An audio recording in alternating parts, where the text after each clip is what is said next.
A very warm welcome to all the viewers of One India. Today we have with us a very knowledgeable expert in the form of the national spokesperson of the DMK. Welcome to the show, Mr. Salem Dharanidharan. Thank you so much for joining us. Thank you. Thank you. Thank you. So jumping straight into the topic of contention, the much hotly debated national education policy. It seems like the DMK under Mr. Stalin, of course, has not been too kindly accepting the national education policy for its own reason, of course. I think so. The feeling is that Hindi is the sole bone of contention in this three language policy, a formula that the central government has put in. The counter view, of course, from the central government, the BJP, is that this is actually going to help Tamilnadu. One of the factors is that it is only going to enhance the cognitive ability of the children apart from everything else. So do we, of course, now we are in a stalemate wherein both the central government and the DMK are not coming to any sort of dialogue. Do we see in course of time, in some maybe months to come, wherein we'll have maybe a productive dialogue wherein both the parties come and try to solve this stalemate? Break the stalemate? No, I think we have simplified.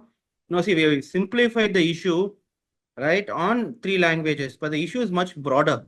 That's only one aspect of it. The first aspect is there is an attempt to undermine the federalistic structure of this country, right? So the whole Pandora box, how was it open? The whole Pandora box was open when Tamil Nadu and several other opposition states and West Bengal were not released 2,150 Tamil Nadu, case of Tamil Nadu, 2,150 crores of funds that were due under Samagra Shiksha Abhiyan, SSA.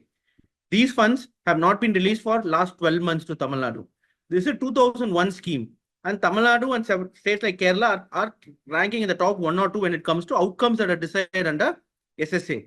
But then states like Gujarat and Madhya Pradesh, which rank pretty badly when it comes to outcome in SSA, they have been released the entire fund. So this is travesty to federalism. So my chief minister protested.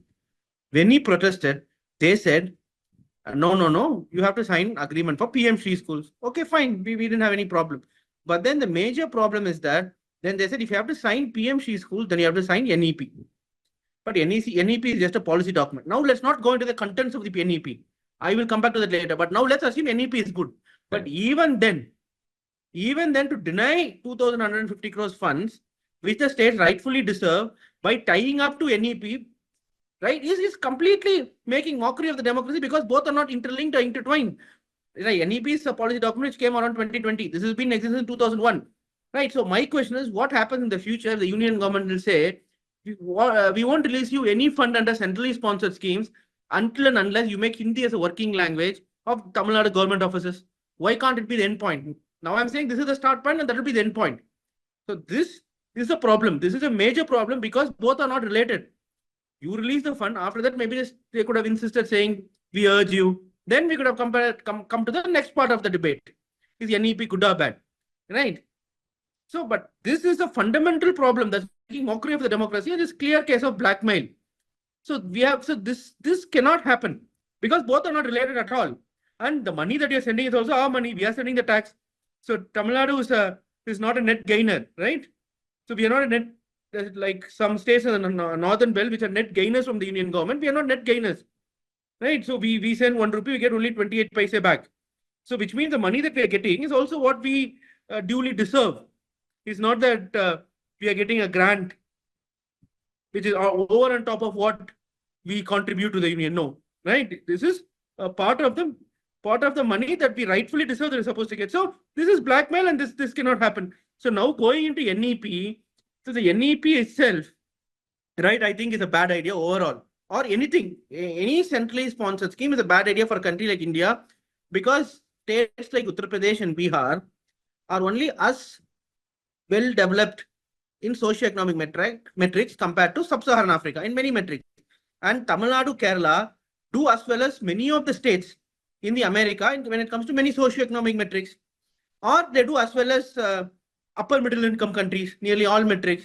See, by this, I'm not ridiculing the northern belt or Uttar Pradesh and Bihar. I am only stating a fact that when such profound disparity exists, what we have to do is to undo the disparity. But to undo the disparity, you can't have one fit solution for all the states because you're taking a midpoint. Let's assume the government has taken a midpoint. Okay, Tamil Nadu is so well developed, UP and Bihar are here, so let's find a midpoint. Then some schemes may be too evolved for a state like Uttarpradesh, Bihar. They may not have the institutional capacity, and some schemes would be may not be necessary for a developed state like Tamil Nadu. For example, one of the scheme, we could never find the beneficiary because all the beneficiaries were above the threshold eligibility criteria written by the union government. That is why you're saying there need to be tailor-made solution for each state, or at least state could be clubbed into 5 categories. And then each state, like let's say Kerala, Tamil Nadu, West Maharashtra could be clubbed into one. And then let's say Bihar, Uttar Pradesh could be clubbed into one. And medium, like states in the medium level could be clubbed into one. And then there could be 3 sets of solution. Or ideal would be each state has their own solution for their problem and money alone comes from the union government. And how the money is going to be delivered could be tied to outcomes. If you do the outcomes, then we're going to release the money. If you don't outcomes, money will not be delivered. The states can be told to you devise a scheme. Okay, Uttar Pradesh, for example, your gross enrollment ratio is 17%. Then they could give a scheme, can tell the Uttar Pradesh government, you devise whatever you want. You do midday meal scheme, you do breakfast scheme. We are giving a certain amount of money. We want the enrollment rate to be increased by 5% each year, or 3% or 4% each year. So next year funding is contingent on the fact that the outcome is achieved. So if you like, let's say double then the eligibility criteria, then maybe they can get a bonus top up. And if you don't do it, then money would not be released or money would be reduced by a certain percentage. We all respond to incentives. Politicians, people in the government, bureaucracy, you, me, right? We all respond to incentives. How you would work more if your work is appreciated and promotion is tied to that. Same thing. If my party will recognize me for my hard work and they'll reward me at certain number of years, then I'll keep working. So tie it up with incentives. So yes, it's more of performance related. That will be an ideal metric, but now you're saying one solution to all. So this is the second problem, and third problem comes gross enrollment ratio by 2030, and then there are certain policies for it. But in Tamil Nadu, we achieved 50% gross enrollment ratio by 2015. So many of the outcomes that are desired by 2030 are achieved in Tamil Nadu in 2015, 2010, 2029 itself, which means we are 20 years ahead. So then you're going to enforce such a system. Our growth rate is going to get impeded, which means the growth of the country will get impeded. And third problem, not even going to language. Fourth problem, I'll tell you, is that they're saying there will be a public exam after class 3rd, after class 5, after class 8, and then 10th, I think 2 semesters, and 12th 2 semesters. There's a profound problem with this. Tamil Nadu has the highest gross enrollment ratio, not just in college level, but also higher secondary. 95% girls are enrolled in higher secondary schools, which is twice higher than maybe Gujarat, 50% higher than Indian average, right? But then here the problem is, when you have exams at 3rd, 5th, 8th, as per World Bank research, OECD research, the major contributor to school dropouts are failure in exam, which is why in Tamil Nadu you have said universal pass until class 8. The first board exam is in class 10. So let's say after class 3rd, some 10% students would fail. In that 5% won't continue the school. Then maybe 15% would fail after class 5. 7.5% won't continue. After class 8, maybe 30% would drop out. 15% won't continue. So these problems exist, which means the dropout rates will increase. But here we have a model in which we have shown highest enrollment ratio, not just in higher secondary school level, but also at the college level, graduate level, right? So why do you want to change that when we have proved, and research across the world says that have one exam after class 10th? So, and does it mean that the quality has decreased in Tamil Nadu? No. Tamil Nadu colleges, engineering colleges rank, 33 colleges rank in the top 100, law colleges at least 25%, medical college 40%, which means the ranking is also tied to the quality of students. These are the same students from the same schools who go to these colleges. You can't have 60% students really bad. The counter argument I'm talking about, assuming they're bad, then have such a good ranking for colleges, and many companies have also said that the human resource capital in the state is very good. So it doesn't mean that I'm demeaning the other state. What I'm saying is, why don't you copy our model? Normally, even as a student, you don't want to emulate a topper in your class, not the backbencher who's scored the last mark, right? So If Tamil Nadu is a high achieving state, then emulate us. We don't have any problem. Then comes the language issue. If you want me to speak, I can speak. Or if you have any questions, then I would answer your questions. But now comes the 3-language policy. Should I go ahead or? Yes. Yeah, I'm just trying to intervene. Now, sticking only to Hindi versus Tamil, because I guess the problem here is with Hindi as one of the languages, because if you really have to go back, back down the years, I think it's been anti-Hindi sentiment in Tamil Nadu has been a deep-rooted issue. I mean, of course, it would have maybe its own reason. I mean, we have to go back to the years of Mr. Periyar, who went as far as, quitting. Hello. Yes, sorry. Yeah, go ahead. We have to go back down the years with Mr. Periyar, who went on to as far as quitting the Indian National Congress and then joining the Justice Party. Then, of course, starting from the 1950s around, we had Mr. Annamalai and Mr. Karunanidhi from the DMK, who, of course, went all out against, imposition of Hindi in Tamil Nadu. And now, of course, we still have the DMK with Mr. Stalin still, having Hindi as the issue here. So do you think it's more to do with maybe a history, much more to do with just the NEP as the real reason, and more to do with history and culture behind this? Because this is not of course, now the common man is more, knows it more because it has been in prominence because of the national education policy now 2020. But if you really have to go back down the years, I think it's much beyond just a normal issue that we are seeing as of now. See, firstly, leave all that, okay? As politicians, as a party in power, who are we, right?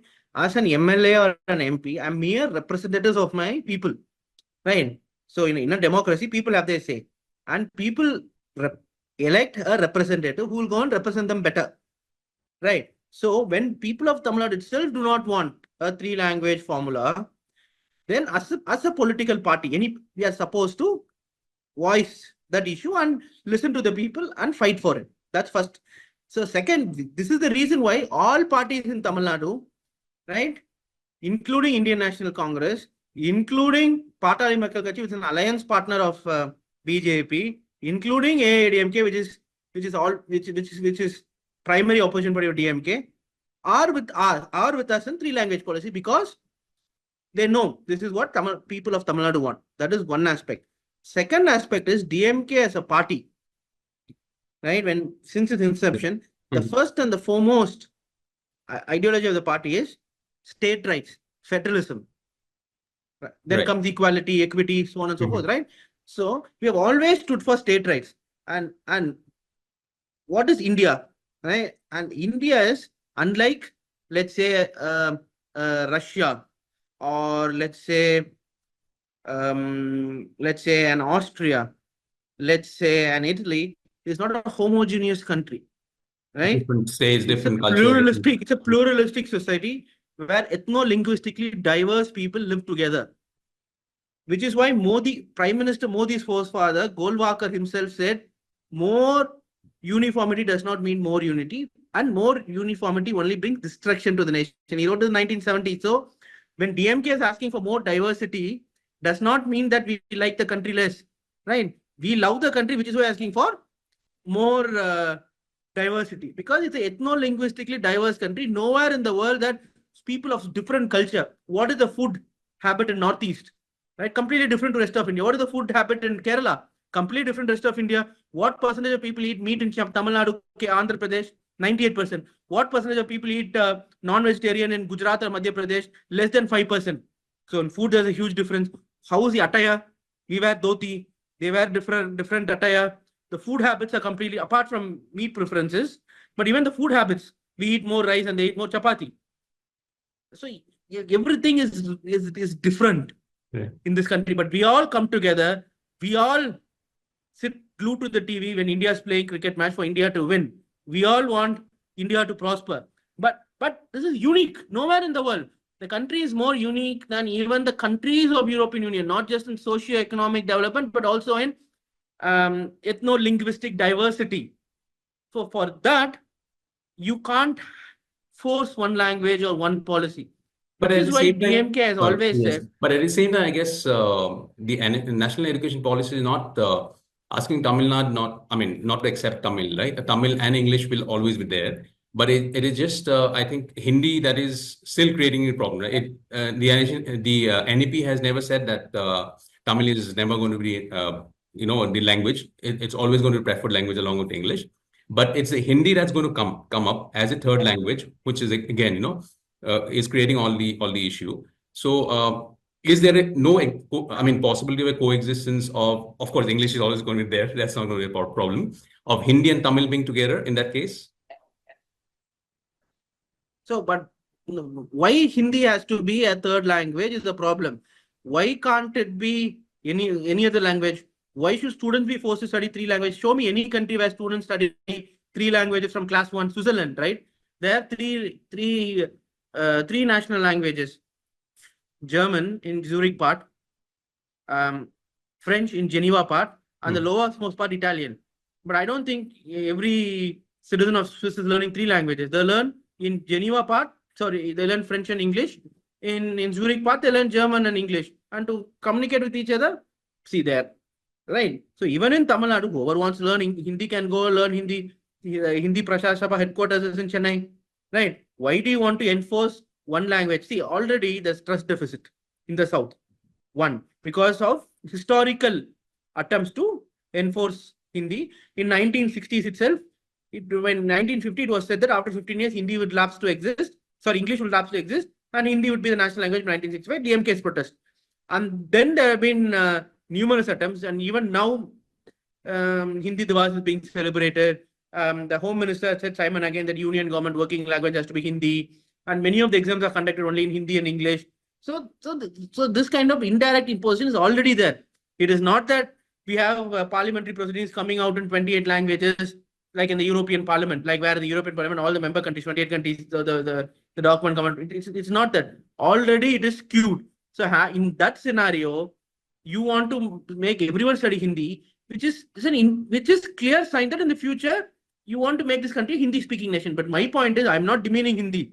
About 5 lakh people in Tamil Nadu write the Hindi Pratmik exam, highest in India, non-Hindi speaking, apart from non-Hindi speaking states, right? So whoever wants to study can study. But my point is, we learn Tamil here, and then we learn English, and people in Uttar Pradesh can learn Hindi and learn English to communicate within this country, with neighboring states, our state, our tongue, outside the state, English, outside India, English. So which is why Aranya Ranna, and you called Anadu, right? Told back then that why do you need a big door for a big dog and small door for a small dog, when outside of Tamil Nadu we can use English, outside of Tamil Nadu in the sense India and beyond. And this is more relevant now because even back then there were competing languages. The French was competing. But now it is very profoundly clear that English is the link language of the world.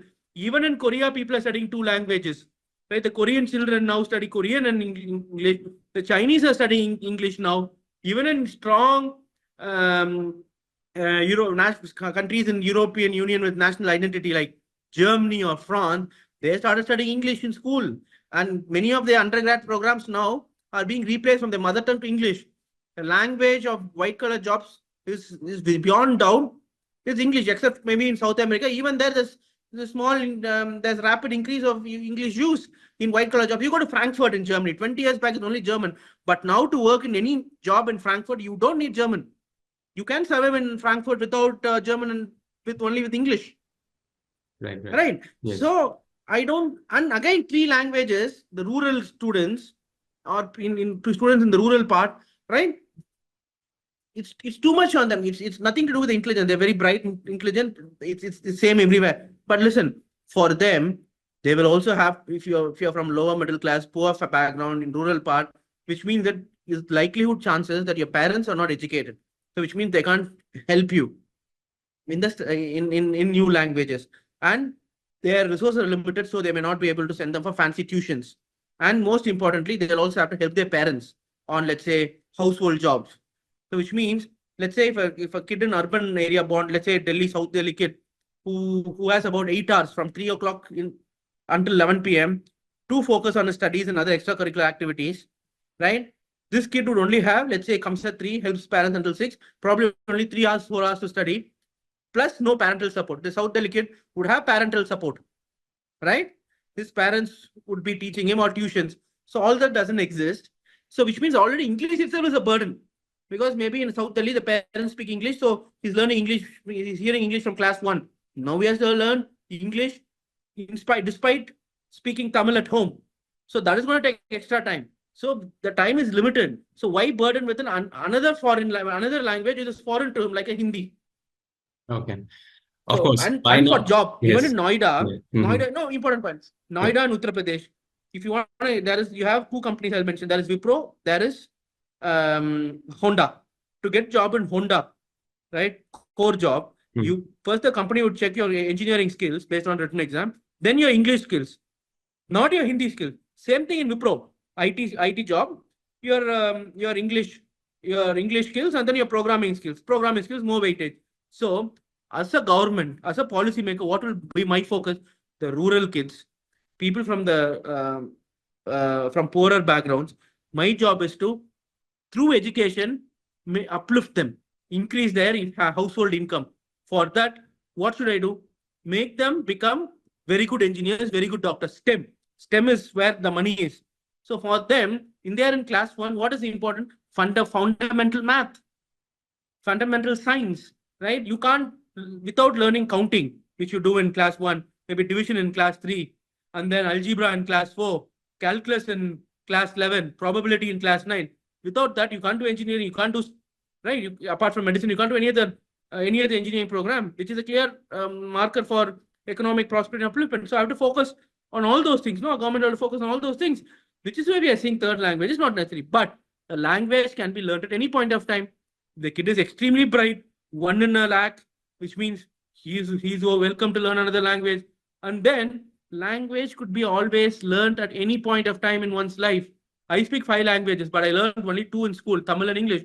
I had to go to Bhopal and study. 4 months I picked up Hindi because I was hearing the language. Then I had some extra interest, so I learned a little bit of writing. Then I had to move to Austria. Then 6 months I picked up German. Right? So language you can learn. Once, let's say, a rural kid from rural part, first time graduate, very brilliant, knows only Hindi and English, goes to Noida for a job in Wipro, decides to stay in Noida, he will eventually pick up Hindi in a year. 2 years to survive. I mean, of course, by now we have come to know that division between North and South is quite prominent. So I guess PM Modi ji is maybe trying to bring both sides together, and also recently they had, I mean, BJP had the Kashi Tamil Sangamam. So do you think things like this will really bring both the sides together? Wherein, of course, the BJP also had made a statement that they had reached out to Mr. Stalin, but somehow they didn't get a response. What's your take on that? Because as a country, we of course, like you said, yes, as a country, like you said, we of course come together only during maybe during cricket match.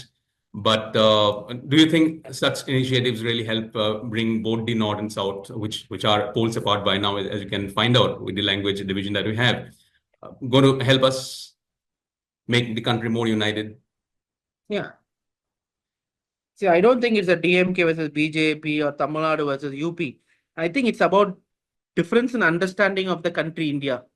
Right? So maybe BJP, which represents major chunk of states in North India, which account to most of their vote bank. For example, in 2019, 90% of BJP's parliamentarians came from 7 states, I think, and 80% of which are predominantly Hindi speaking.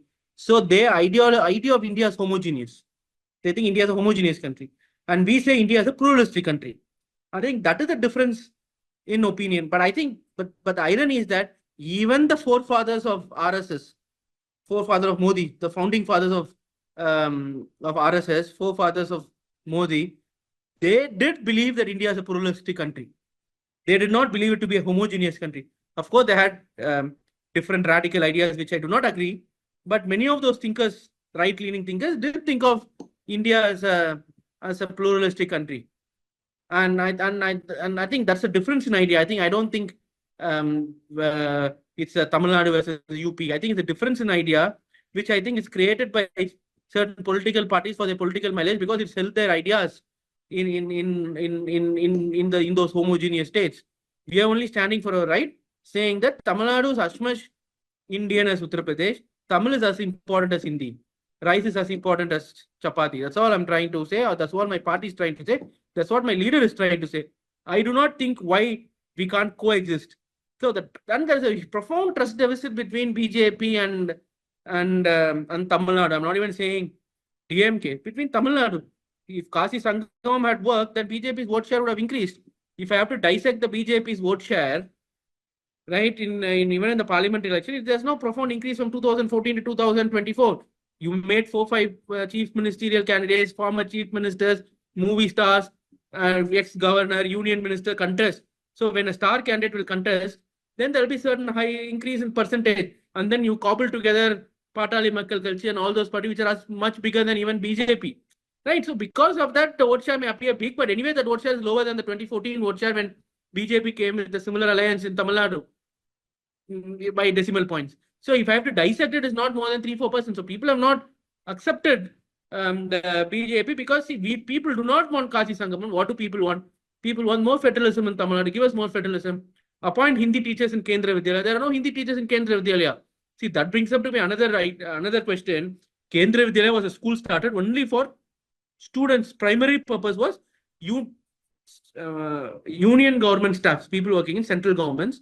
Their children should not suffer because they'll have intra-state transfers, right? So then at least in Kendra Vidyalaya schools, you should have 10 language teachers because these are special schools, fewer in number, less than 0.11% compared to every other school. That means you can at least have 10 teachers, no? So let's say, because if someone is studying Telugu and English and Hindi, let's say, in Andhra Pradesh, he would maybe want to come and study Telugu, Hindi and English in Tamil Nadu. Fair point. Or let's say a Tamilian working in Uttar Pradesh would want his son to study Tamil, Hindi and English. So the Kendriya school have Tamil teachers. But the irony is there are no Tamil teachers in Tamil Nadu itself. Okay. Right. So when in Kendriya Vidyalaya schools, if you are not able to appoint 10 language teachers, how in 3-language policy you will appoint across schools in India the 10 language or 22 language teachers, languages for 20 teachers for 22 different languages? You know what will be the cost? UP has about, let's say, 60,000 government schools. So if you have to appoint at least out of 22 scheduled languages, if you want to appoint, let's say, 10 language teachers, 10 only I'm saying 10 language, which means you have to have at least 6 to 1 million teachers, and salary is 1 lakh, which means the budget for language teachers is 1 lakh crores, which is 3 times UP's education budget, 3 times, and nearly 1/4 of their entire revenue, 25% of the revenue of the state budget revenue, right? So it's not theoretically possible. That's why it's obvious that it will become Hindi eventually, the third language, because there is no other possibility. Right. Thank you so much for your insights. I know it's not an easy topic, and is that in 10 years down the line, whether Hindi is a third language or not in Tamil schools, do you still see Hindi being spoken much more than what it is right now in Tamil Nadu, with maybe a lot of more migrants coming to Tamil Nadu as workers? Do you see it happening or no? See, we see that Mandare Vala Vaikum Bhumi. That says whoever comes in Tamil Nadu is welcome. That has been the culture. It's been a long old saying, Mandare Vala Vaikum Bhumi, Tamil Nadu, come prosper, irrespective of your culture, language, religion. Right? But I think, see, across the world, if you look even how migration works is, within an economic unit, people migrate from places of low per capita GDP to places with high per capita GDP because there's arbitrage. Right? Let's say per capita GDP of Tamil Nadu is 3 times higher than, let's say, Jharkhand. They will come here because they can send the money back to their home state. So there is an arbitrage. The quality of life improves.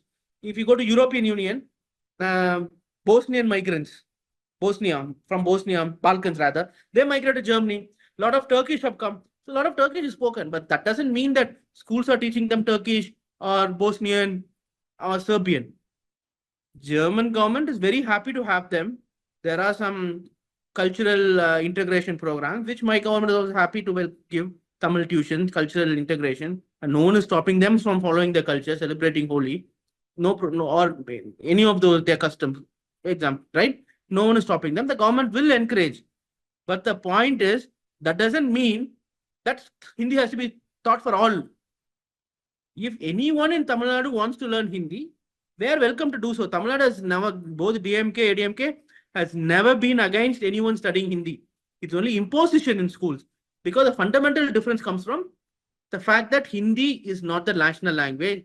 Hindi is no way superior to Tamil or any other regional language. But no disrespect to Hindi or any other language. But the fact is very simple. All these languages are the same. It's not based on numbers. Because 28% of the people have Hindi as a mother tongue doesn't mean that it becomes a national language or superior. Just because maybe Naga is spoken by only 5 million people, it becomes inferior. All the languages are the same. Let's respect all of them. Whoever wants to learn any Indian language or any global language, welcome to learn. The state government will help them. But no importance given to one language over the other. And education, what students will study, how they will study, will be the decision of the respective state governments. And Tamil Nadu has shown the way for rest of the country. So I don't think why we should learn from someone else. It's not me being arrogant, but it's talking with evidence, with data. Right. Thank you so much for coming in, Mr. Salem Dharanidharan. Thank you so much. Thanks for your insights. It was really lovely talking to you. And of course, we have been enlightened more than we were previously. And we all, as commoners, maybe we all hope that the thing that's going on right now will be resolved as soon as possible with the right dialogue, maybe between both the parties. And thanks again. Thank you so much for coming in. Thank you. Bye. Thank you so much. Thanks.